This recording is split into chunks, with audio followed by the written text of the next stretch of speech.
이번 주간 계속 사순절, 또 다음 주에는 이제 고난 주간. 우리가 지키는 어떤 그 절기와 그런 의미를 그냥 형식적으로만 생각하는 것이 아니라 이런 기간을 통하여서 그 의미를 우리가 되새겨 보면서 우리의 믿음의 영적 성장이 있기를 바랍니다. 그래서 저는 우리 성도들이 믿음이 성장하는 그런 모습을 볼 때 참 기쁩니다. 믿음이 하나씩 하나씩 자라가고 또 성숙해 가는구나. 그 모습이 저도 기쁘지만 또 주님께서 얼마나 기뻐하시겠습니까? 그래서 이런 고난주간 또 사순절을 통해서 우리 주님과의 개인적인 관계, 주님과의 더 깊은 친밀감, 이것을 우리가 나눌 수 있다면 우리의 영적 성장에 큰 유익과 도움이 되리라고 생각이 됩니다. 우리가 믿음을 성장하기 위해서 성공만 꼭 필요한 것은 아니라고 생각이 됩니다. 신앙생활에 성공도 필요하지만 저는 역설적이게 실패도 필요하다. 오히려 실패를 통해서 진실한 신앙에 이룰 수 있지 않을까 생각이 됩니다. 오늘 주님께서 제자들에게 묻습니다. 너희는 내가 마시는 잔을 마실 수 있겠느냐? 그런 질문을 하십니다.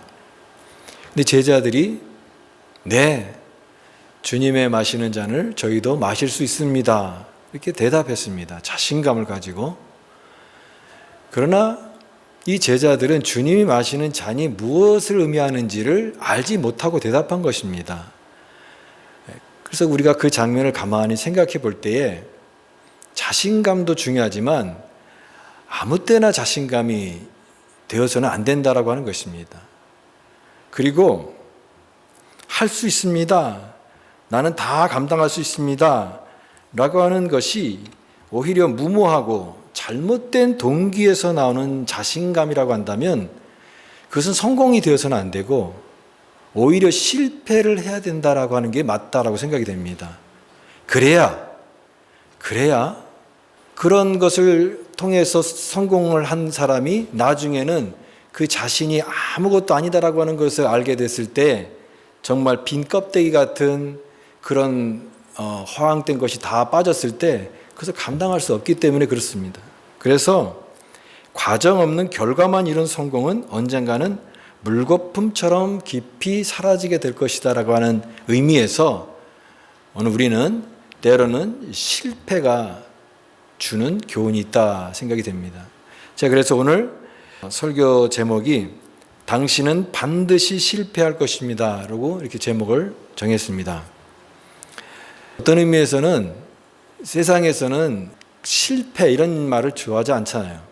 그리고 설교 제목에서도 뭐 실패할 겁니다라고 하는 것은 이제 설교 제목으로는 금기어에 가까운 거죠. 할 수 있습니다. 성공할 수 있습니다. 그렇게 긍정적인 말만 해도 지금 모자랄 판인데 실패할 겁니다. 그것도 반드시 실패할 겁니다. 하니까 이건 사람의 기를 죽이는 거냐, 어떻게 이런 부정적인 의미를 쓰느냐라고 생각할 수 있겠지만, 그러나 저는 오히려 진실한 신앙, 주님께서 원하시는 그런 믿음에 우리가 가기 위해서 정말 이 한 번의 어떤 실패가 정말 필요하지 않을까 생각이 됩니다. 왜냐하면 스스로 섰다고 교만한 사람, 스스로 내가 이제 다 섰다고 했을 때 그때가 넘어질 때라고 예수님께서 말씀하셨습니다. 그 실패가 우리에게는 반드시 단단한 바탕, 그 전보다도 더 훨씬 더 성숙한 신앙에 이르게 하는 초석이 되고 또 디딤돌이 될 수 있기 때문에 그런 의미에서 실패를 생각해 보기를 원합니다. 주의 사역으로 부름받은 사역자들이나 선교사님들이 싫어하는 건 아니지만 좀 부담스럽게 생각하는 찬송가가 있습니까? 라고 물으면 아마 그 찬송가를 될 것 같습니다. 뭐냐면 323장이죠. 부름받아 나서니 몸. 부름받아 나서니 몸. 그 다음에 가사가 뭡니까? 어디든지 가오리다. 어디든지 가오리다. 그럼 하나님께서 너 저기 오지로 가라. 저 사람 한 3명 주민, 섬 주민 3명밖에 안 사는 섬에 가서 20년, 30년 동안 목회해라. 어디든지 간다고 했지 않느냐라고 주님께서 거기로 보내신다면 우리가 참 이렇게 고백했는데 갈 수밖에 없는 거죠. 그러니까 이 찬송가를 부르고 내 고백으로 담아서 부를 때는 이게 사실은 좀 부담이 될 수밖에 없는 것이죠. 부름받아 나서님은 어디든지 가오리다.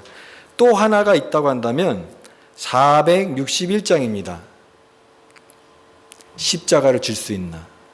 십자가를 질 수 있나? 너가 십자가를 질 수 있느냐? 주님께서 물어보실 때 여러분 대답할 수 있겠습니까? 네, 제가 지겠습니다. 어떤 분은 그게 뭐가 부담스럽습니까? 그 정도 각오는 해야지요. 이렇게 얘기하는 사람도 있을 것입니다. 그런데 그런 사람과 대화를 이렇게 깊이 나누기는 참 어려울 것 같습니다. 왜냐하면 그게 뭘 의미하는지를 생각하지도 않고 그냥 쉽게 툭툭툭 내뱉을 수 있는 고백과 단어가 아니라는 것입니다. 너가 십자가를 질 수 있겠느냐? 네가 어디든지 정말 나를 위해서 갈 수 있겠느냐?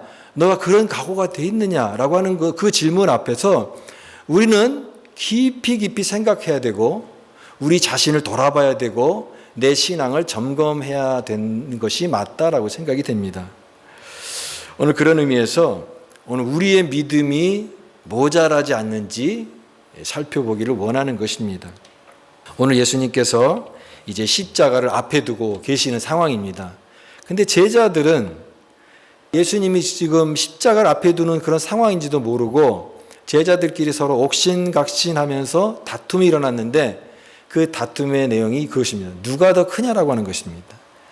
예수님께서 이 세상에 어떤 그런 권력을 잡으시게 되면 그 예수님을 따랐던 이 12명의 제자들도 한 자리를 차지하게 될 터인데 그러면 누가 가장 공이 크고 그래서 더 높은 지위와 영화를 누릴 수 있는 제자가 누구냐라고 하는 그런 얘기를 하다가 보니까 다툼이 일어난 것 같습니다.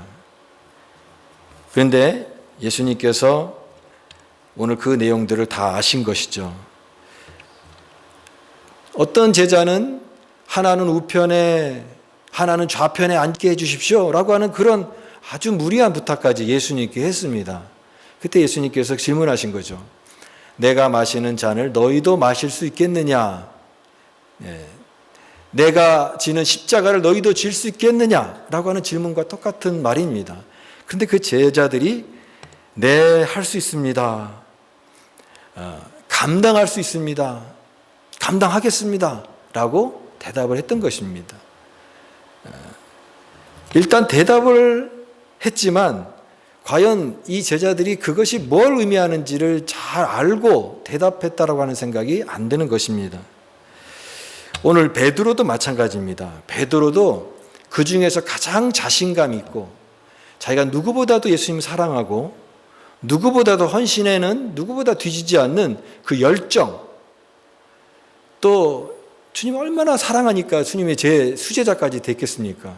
그 베드로의 그 충만한 마음, 그래서 그런 자신감으로 내가 죽기까지 내가 어디든지 가겠습니다라고 자신감 있게 대답을 했지만 그러나 주님의 관점은 전혀 달랐다라고 하는 것입니다.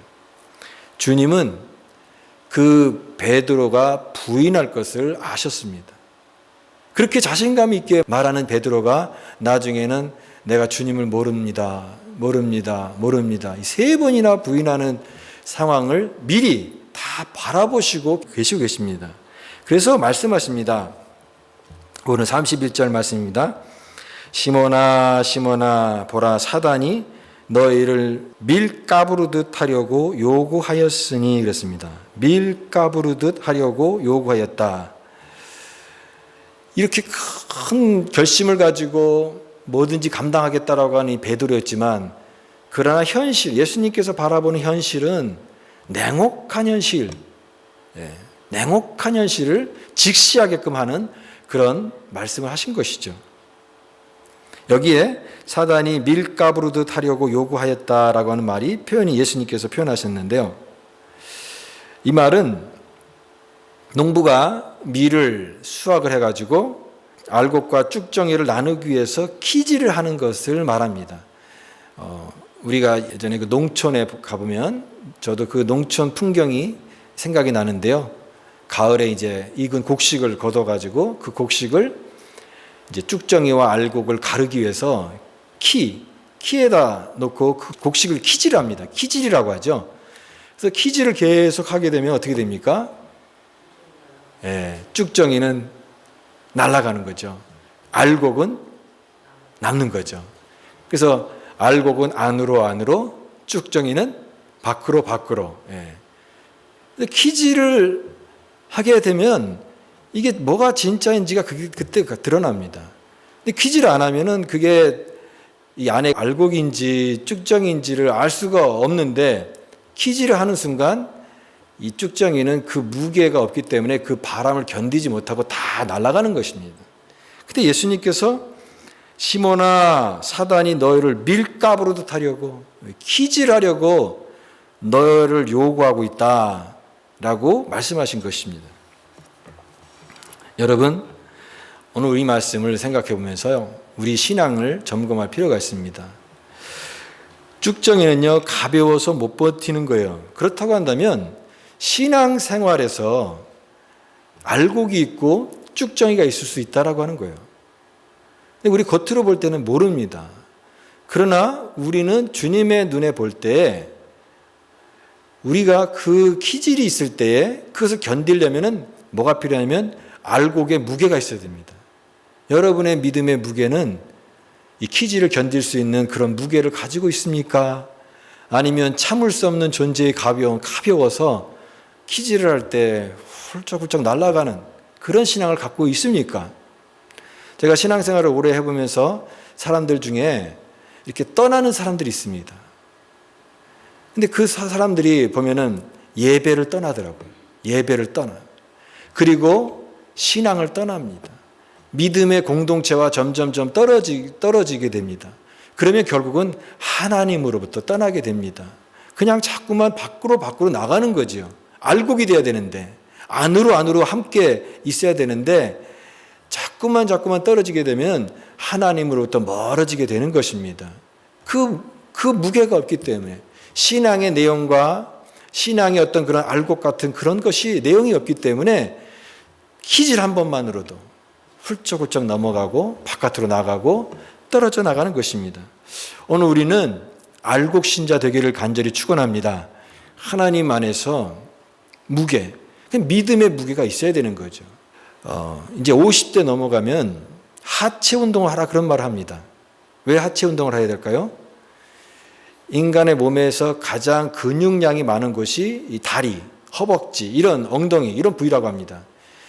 근데 이 부위에 근육이 없으면 이제 60, 70, 80 나이가 넘어가면 이 근육량이 절대적으로 부족하면 이 몸의 그 밸런스가 맞지 않고 그래서 넘어지기도 하고 신체적으로 여러 가지 다른 부수적인 문제가 많이 생긴다고 하는 것입니다. 그래서 근육을 키우라, 근육 운동을 해서 이 하체 기반이 단단해지면 넘어지지 않고 몸의 밸런스를 잘 유지해서 건강한 삶을 오랫동안 지속할 수가 있는 거죠. 여러분, 신앙에도 근육이 있는 것 아십니까? 신앙에 근육이 있어야 됩니다. 견딜 수 있는 근육, 조그만 어떤 것 때문에 낙심하지 않을 수 있는, 견딜 수 있는 근육, 그 무게, 이런 무게가 있어야 우리가 이 사단이 막 키질을 하고 쭉정이와 알곡을 가를 때 견딜 수 있는 그 무게, 근육의 무게, 신앙의 근육, 무게가 있을 때 우리는 하나님의 알곡이로 하나님 앞에 남기게 되는 줄 믿습니다. 이것이 중요한 것이에요. 그러면 그 무게를 어떻게 만들 수 있느냐? 습관적이고 형식적인 교회 생활이나 종교 생활이 우리의 믿음의 알곡의 무게를 절대로 채워주지 않습니다. 예수님께서 누가복음 18장에 바리새인과 세리의 기도를 비유로 드셨습니다. 성전에 바리새인이 기도하러 올라가고 세리가 또 기도하러 올라가는데 그 바리새인이 기도하는 내용이 그것입니다. 나는 하나님 앞에 이렇게 잘 살았습니다. 금식 기도하고 11조 생활하고 또 내가 율법에 있는 모든 그 말씀을 지키려고 했고 이렇게 내가 완벽하게 살려고 노력했습니다. 율법으로 흠없이 살려고 노력했습니다. 나는 저 세리같이 그런 죄도 짓지 않고 깨끗하고 정결한 삶을 살았습니다. 하나님 앞에서 그렇게 기도했습니다. 그런데 세리는 감히 고개도 들지 못하고 가슴을 치면서 무릎을 꿇고 주님, 나를 불쌍히 여겨주옵소서, 나는 죄인입니다. 그 가슴 찢어지는 그 진실한 회개의 기도를 드렸는데 예수님께서 그렇게 말씀하셨습니다. 저 바리새인의 기도보다 하나님이 기뻐하시는 기도는 저 세리의 기도다라고 말씀하셨습니다. 여러분, 바리새인은 자신이 드리는 그 기도가 굉장히 정당하게 생각했고, 그런 의미에서 아마 그는 계속 그렇게 기도했다면 100번, 200번, 300번 자기가 사는 날 동안 그런 기도를 계속 드렸을 것입니다. 그러면서 자기가 굉장히 더 의로워진 것 같고, 하나님 앞에 자기의 종교의 의무를 다한 것 같고, 믿음이 깊어진 것 같이 생각했을 것입니다. 그러나 오히려 저는 그 모든 숫자가 중요한 것이 아니라 세리처럼 한 번에 깨어지는 기도를 했을 수만 있었다면, 오히려 그가 실패했다고 한다면, 그 자신이 드리는 그 기도가 실패라고 하는 것을 알았다고 한다면, 그가 오히려 더 하나님 앞에 더 가까이 갈 수 있는 그런 기회가 되지 않았을까 생각을 해보는 것입니다. 어떤 사람은 내 믿음의 내용은 교회에 오래 다니면서 생기는 거라고 생각하는 사람이 있습니다. 그래서 교회를 오래 다니면서 교회 생활에 익숙해지는 것이 신앙의 내용이라고 생각하는 거예요. 교회가 어떻게 되고, 교회 성도들이 어떤 직분이 있고, 교회 시스템이 어떻고, 교회 생활에 익숙해지는 거죠. 점점 익숙해지면서 그게 내 신앙생활이구나, 내가 지금 믿음이 자라가고 있구나 라고 생각하는데, 여러분, 신앙생활, 교회 생활에 익숙하는 것이 신앙의 내용이 되어서는 안 됩니다. 신앙의 내용은 그것이 아니라 주님과의 관계입니다. 예수님을 인격적으로 만나는 것이죠. 하나님의 말씀을 통해서 내 삶에 변화가 일어나고 또 내 심령의 변화가 일어나서 그 하나님을 알아가는 것, 예수 그리스도를 따르는 것, 그렇게 변화된 삶을 통해서 우리의 신앙의 내용이 채워지는 것입니다. 그럴 때 우리가 알곡이 되는 것입니다. 근육이 없으면 무게를 감당할 수 없는데 점점점 약해지고 있는 이 베드로의 모습이 예수님께서 사단이 너를 밀가부로 하려고 요구하였으니 내가 너를 위하여 믿음이 떨어지지 않기를 기도한다, 이렇게 말씀하고 있는 것입니다. 그 다음에 두 번째 생각해 볼 것은 내 자신만 생각하고 있는지를 살펴보라는 것입니다. 예수님 지금 고난을 앞두고 있습니다. 십자가를 앞두고 있어요. 이제 자신의 죽음을 앞두고 있는 예수님의 마음엔 세상 어느 누구와도 나눌 수 없는 깊은 고독이 있습니다. 괴로움과 외로움을 겪고 있어요. 우리가 잘 아는 대로 겟세마네 동산에서 예수님께서 땀이 피가 될 정도로 기도하시고 피와 땀과 눈물로 기도하시는 그 예수님의 그 고난을 생각해 보면 지금 예수님의 마음은 그와 같은 외로움, 또 괴로움, 이런 여러 가지 번민의 마음들을 가득 품고 있는 상황입니다. 근데 제자들은 오히려 누가 크냐라고 하는 문제로 다투고 있었다라고 하는 것입니다. 수제자인 베드로도 예외는 아니었어요. 베드로도 예수님의 그 상황이, 예수님의 마음이 어떤 건지는 전혀 생각하지 않고 자신의 어떤 그런 거에 집중해서 호언장담하면서 자신감 있게 열정적으로 충성을 과시하는 그런 마음으로 대답하고 있습니다. 베드로는요, 누구보다도 신앙에서는 뒤지고 싶은 사람이 아니에요. 내가 제일 많이 알고 예수님도 내가 제일 많이 사랑하는 사람이야. 그 부분에 있어서는 전혀 뒤지고 싶지 않은 그런 열정 있는 그런 성격을 갖고 있는 베드로였습니다. 그래서 그 믿음을 예수님께도 인정받고 다른 11명의 제자들한테도 인정받고 싶은 인정 욕구가 있었던 것이었던 것이죠. 여러분, 그러나 이와 같은 이 제자의 모습이 무엇이 문제냐면 그 열정이 중요하지만 다 그 모든 게 자기, 미, 자기에게만 집중하고 전부 자기 위주로만 생각하는 그런 것이 되었다라고 하는 것이죠. 여러분, 우리가 생활할 때 미성숙한 사람의 특징은요, 자기에게 집중하느라고 주변을 잘 살피지 못합니다. 다른 사람이 우리가 말하는 내용에 공감하고 있는지, 또 그것이 때로는 혹시 상처가 되지 않는지 그런 감각이 없어요. 그러니까 자기 위주로 말을 합니다. 그게 미성숙한 사람의 특징이에요. 신앙생활 할 때도 마찬가지입니다.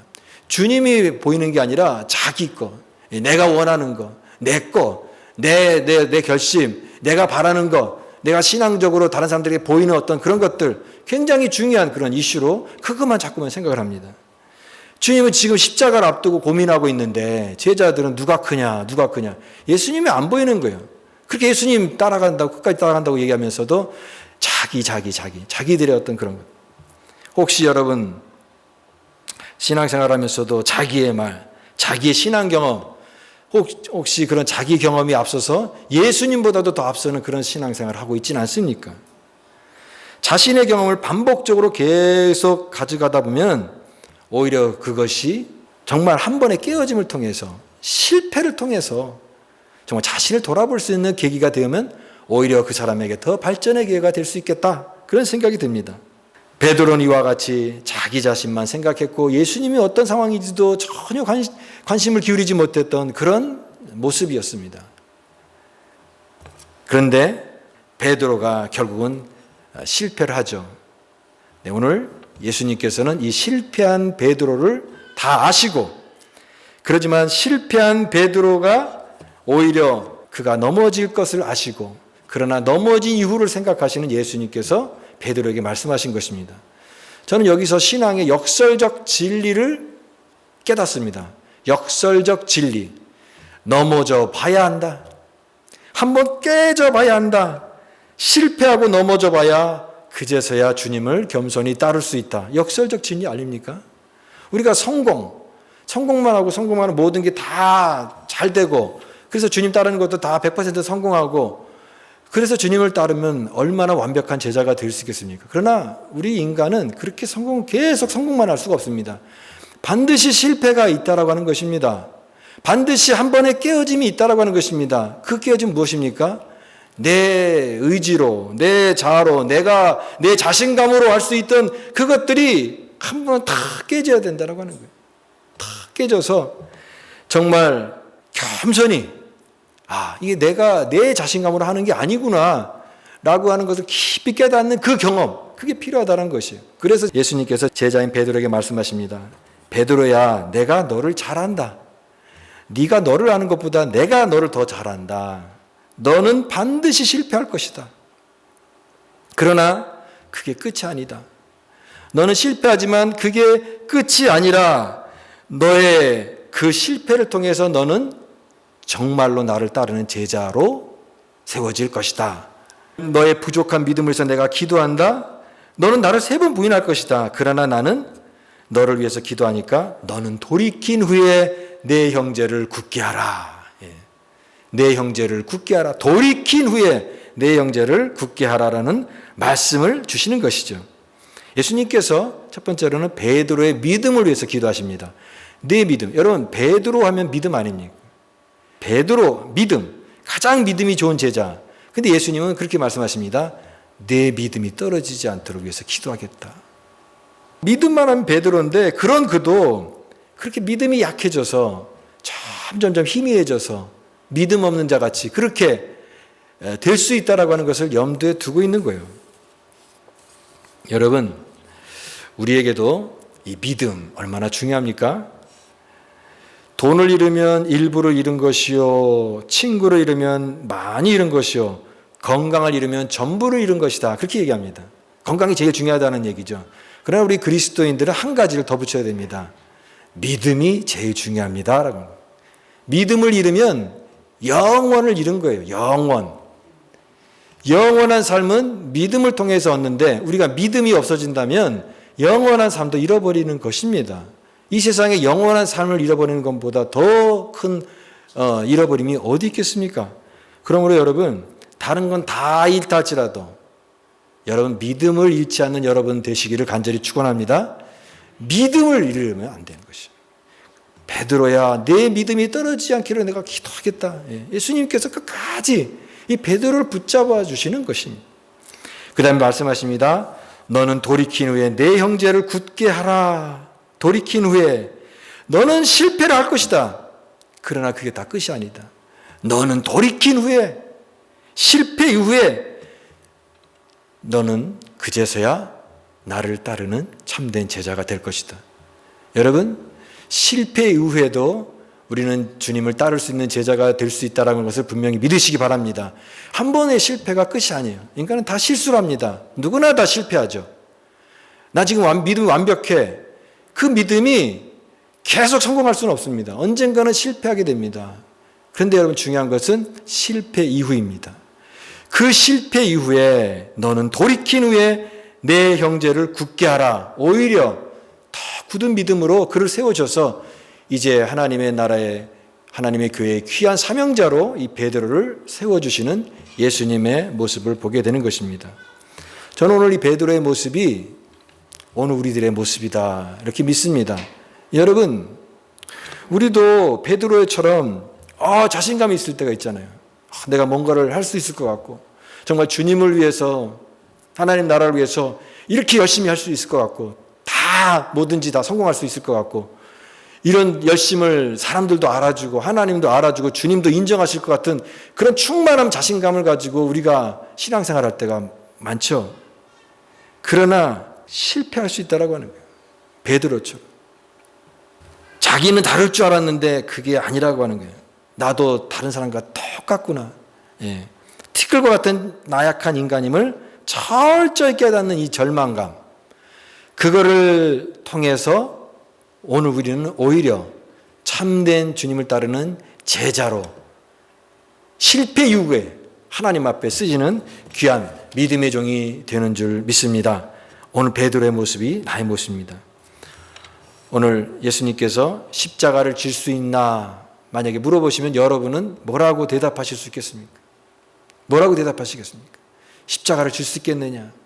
그럼 찬송가 가사를 우리의 심령 주의 것이니 주의 형상 만드소서, 이렇게 대답하시겠습니까?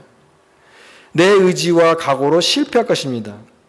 인간적인 의지, 내 자만심의 실패가 필요합니다.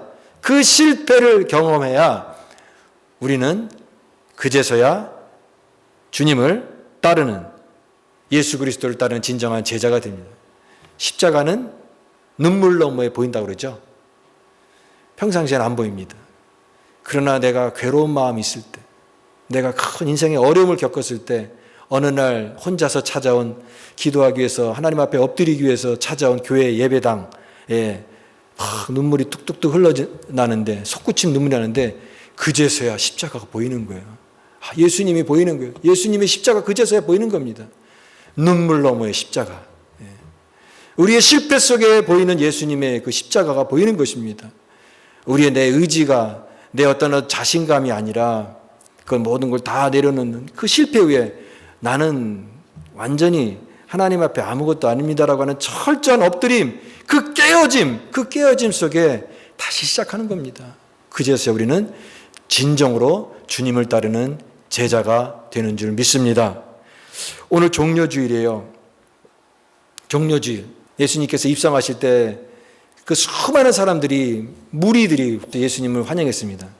여러분, 그러나 그 많은 무리들, 군중들이 예수님의 십자가를 따르는 사람들은 그 중에 없었습니다. 오늘 많은 사람들이 환영하고 떠들고 흥분하고 환영했던 사람들, 그런 사람들 다 집에 갔고 십자가의 구경꾼이 되었습니다. 그리고 오히려 십자가에 못 박으셔서 예수님의 십자가를 오히려 부르짖는 그런 군중이 될 수밖에 없었던 것입니다. 누가 그러면 예수님의 십자가를 질 수 있겠습니까? 베드로같이 실패한 사람, 그 실패한 사람, 철저히 깨져본 사람, 그리고 그 실패 이후에 겸손히 주님을 따르는, 조용히 겸손히 따르는 한 사람의 제자가 될 때 우리는 예수님의 십자가를 그제서야 조용히 따라갈 수 있다라고 하는 사실을 분명히 기억하시기 바랍니다. 오늘 이 사순절 기간 동안 우리는 그런 사람 되기 원합니다. 하나님, 나도 주님의 십자가를 묵묵히 따라가겠습니다. 뭐 자랑하고, 뭐 떠벌리고, 또 뭐 자신감 있게, 그런 경솔함이 아니라 진실한 신앙을 가지고 한 걸음 한 걸음 나를 붙들어 주시는 그 주님의 손에 붙들려서 주님을 따라가는 참된 제자, 그 제자가 되는 저와 여러분 다 될 수 있기를 주님의 이름으로 축복합니다.